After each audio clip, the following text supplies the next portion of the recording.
শোনো এ গুরু, আমি আবার সব কানে ফুসফুস চলবে না, যা বলা সবার সামনে বলো। তো শালা শোন প্রিয়া, এরা দুজন আমাকে কাল রাতে ফোন করেছিল, বললো আমাদের বইরা সব কেলোকীর্তি ধরতে পেরে গেছে। উর্বশী এর সঙ্গে না, ওর সঙ্গে ছিল। আমি এদের বাঁচাতে এসেছিলাম। বন্ধু তো বন্ধুর রাখ তোর বন্ধুত্ব। আরে বন্ধু হলো 1 জন্মের, আর বউ 7 জন্মের। তোর 1 জন্মের জন্য 7 জন্ম বরবাদ করবো আমি? এ গুরু, তুমি উর্বশীকে দিয়ে স্যারকে ফাঁসিয়েছো, সেটা আমি সাক্ষী আছি। আর স্যার আবার আমায় ফাঁসিয়েছে, সেটারও সাক্ষী আমি আছি। দেব, রাখ তোর সাক্ষী। প্রিয়া, এইসব ব্যাস। কথা কি? আমাকে শুধু এতটুকু বলো, আমি কি তোমাকে কোনোদিন ফোন করে জিজ্ঞেস করেছি তুমি অফিসে আছো কি না? দিনের পর দিন যখন রাত করে বাড়িতে ফিরতে, আমি কি তোমাকে কখনো জিজ্ঞাসা করেছি যে এতক্ষণ কোথায় ছিলে, কেন এত রাত হলো? শুধু এতটাই না, তুমি যখন বাড়িতে থাকতে না, মেয়ের ফোন কলস আমি নিতাম, তাদের সমস্ত মেসেজ আমি একটা খাতায় লিখে রাখতাম। এতটাই বিশ্বাস করতাম তোমাকে আমি। কিন্তু আর নয়, এবার যা বোঝার আমি কোর্টে বুঝবো। একদম।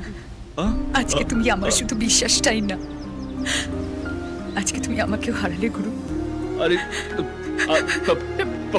প্রিয়া, আমার কথাটা শোনো। প্রিয়া প্রিয়া, প্রিয়া, প্রিয়া ব্যাডমিন্টন করছিও, টেনিস করছিও, প্রিয়া, ফুট করছিও, প্রিয়া, কিন্তু প্লিজ প্রিয়া। হাই করছিও না প্রিয়া। শিওর যাবে? কিন্তু তোমার মতন খিলাড়ি থাকতে সবকিছু ভেস্তে গেল কি করে? টাইম খারাপ থাকলে যতই তুমি সোজা হাঁটো না কেন, তাহলে পাপ পড়বেই। আরে তাই তো আমার খারাপ আছে, আমার টাকাটা কোথায়? টাকা, সারাক্ষণ টাকা টাকা টাকা। এখানে আমার ওয়াইফ আর লাইফ দুটোই চলে যাচ্ছে, আর তোমার টাকা। আরে টাকা ছাড়া তোমার জীবনে কিছু আছে?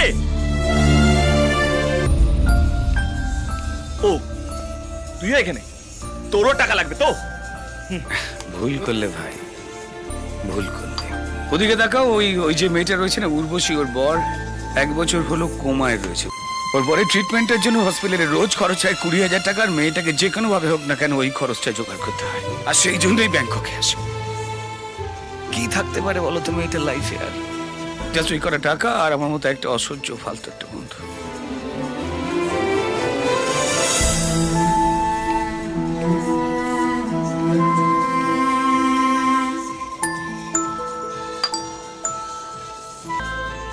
কি হলো, ওইভাবে তাকিয়ে আছো কেন? যে তার নিজের হাসি দিয়ে নিজের কষ্টটাকে আড়াল করে রাখে। যতদিন না তোমার হাজবেন্ড ঠিক হচ্ছে, তার ট্রিটমেন্টের দায়িত্ব আমার। সব ঠিক হয়ে যাবে। নে ভাই, প্রাণ ভরে খা। সেই গাড্ডা থেকে তো বেরোতে হবে ভাই। চল গিয়ে ক্ষমা চেয়ে নি। কইনি তার জন্য ক্ষমা চাইবো কেন? আমি পারবো না, আপনি যান। এই দেখো বাচ্চা ছেলেদের মতো রাগ করে। চাকরিটা তো বাঁচাতে হবে। আচ্ছা বলুন, শুনছি। একটু নরম করে বল। স্যার বোঝার চেষ্টা করুন, ওরা আমাদের বিশ্বাস করবে না। চাকরি বেঁচে গেছে, না না বিশ্বাস করতে হবে ভাই। এ ধর মেয়েদের রুমাল যখন বাড়িতে পড়ে যায়, তখন তো সেটাকে তুলে আবার ঝেড়ে পুছে পার্সে রাখে, তাই না?